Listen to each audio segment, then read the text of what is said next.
नमस्कार, पंजाब केसरी देख रहे हैं आप और मैं हूं आपके साथ हेमंत चतुर्वेदी। मध्य प्रदेश के नए मुखिया का चयन हो चुका है। जाहिर सी बात है, बहुत ही ड्रामेटिक रहा ये पूरा चयन की प्रक्रिया। लेकिन आपको पता है कि उनका चयनित होने की ये कहानी, मध्य प्रदेश के मुख्यमंत्री की पोस्ट पर मोहन यादव के चयन की कहानी बहुत ज्यादा दिलचस्प है और वही दिलचस्प कहानी को लेकर हम आपके बीच आए हैं। दरअसल मोहन यादव के चयन की प्रक्रिया की शुरुआत हो गई थी 3 दिसंबर को देर शाम से ही, जब बीजेपी ने 163 का आंकड़ा नंबर जो गेन किया था। तभी बीजेपी हाईकमान ने यह तय कर लिया था कि अब वह किसी के दबाव में काम नहीं करेगी, जो डिसीजन लेना है वो लेगी। लेकिन यहां पर उसके सामने सबसे बड़ी चुनौती बनकर कुछ पेश आ रहा था, तो वह था आरएसएस, मध्य प्रदेश को लेकर आरएसएस की एक अपेक्षा। दरअसल आरएसएस, जो मध्य प्रदेश जिसको आरएसएस की नर्सरी कहा जाता है, माना जा रहा था कि आरएसएस इस बार एक ऐसा चेहरे का चयन करना मध्य प्रदेश में चाहती है जो उसकी पृष्ठभूमि से आता है। वहीं बीजेपी हाईकमान इस बात की जिद पकड़ कर बैठा था कि मध्य प्रदेश में किसी का भी चयन हो, लेकिन वह ओबीसी वर्ग से ताल्लुक रखने वाला होना चाहिए।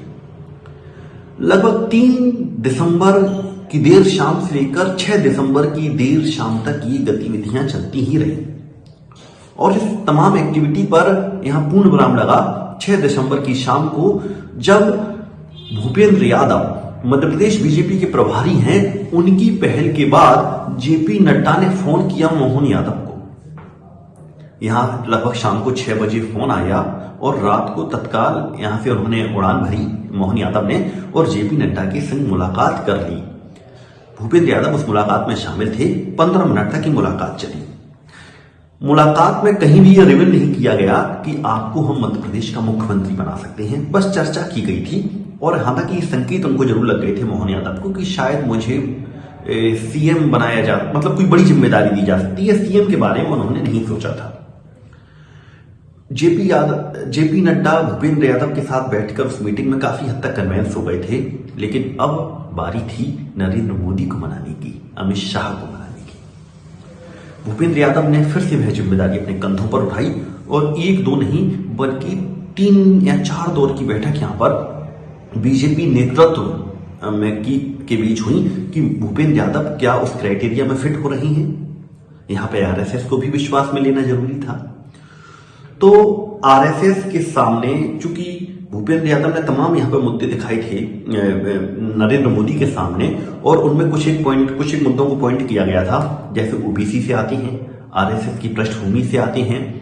तीसरी बात यहां पर जो निकल कर आ रही है वो यादव, यूपी और बिहार में आना लोकसभा चुनाव है। यादव वोट बैंक अभी इस समय मतलब पूरे देश में एक भी यादव मुख्यमंत्री नहीं है। बीजेपी इसको लेकर एक बड़ा गेम खेल सकती है। और चौथा जो फैक्टर था कि 2 दशक की सत्ता के बाद जो बीजेपी की पावर गैलरी थी मध्य प्रदेश में, वो बहुत हाई प्रोफाइल हो गई थी।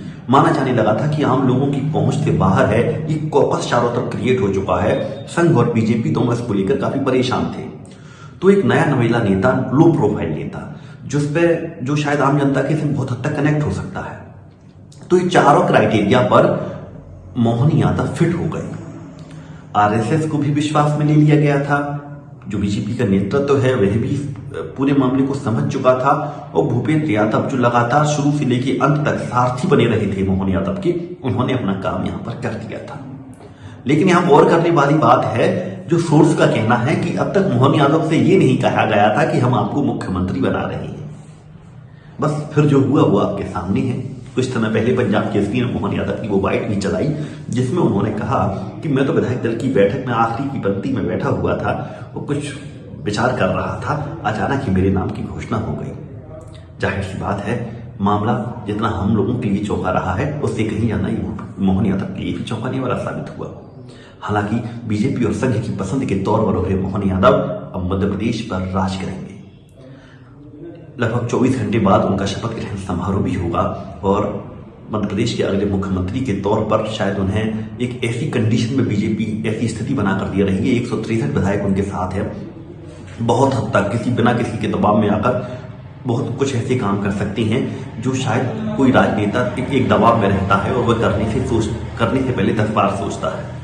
अब मोहन यादव केंद्र की बीजेपी के केंद्रीय नेतृत्व के साथ मिलकर, आरएसएस के साथ मिलकर और प्रदेश के नेताओं के साथ मिलकर किस तरह की एक्टिविटी करेंगे और क्या कुछ खास देखने को मिलेगा, यह देखना दिलचस्प होगा। लेकिन फिलहाल हमने आपको सुनाई वो दिलचस्प कहानी जो मोहन यादव को एक सामान्य विधायक से लेकर मुख्यमंत्री की पोस्ट तक पहुंचाने की पूरी कहानी बयां कर रही है। तो पंजाब केसरी की इस रिपोर्ट में फिलहाल इतना ही। आप हमारे साथ बने रहिए। ये खबर आपको कैसी लगी और किस तरह की खबरें आप देखना पसंद करते हैं, कमेंट कीजिए। हमें आपके कमेंट का इंतजार रहेगा। नमस्कार।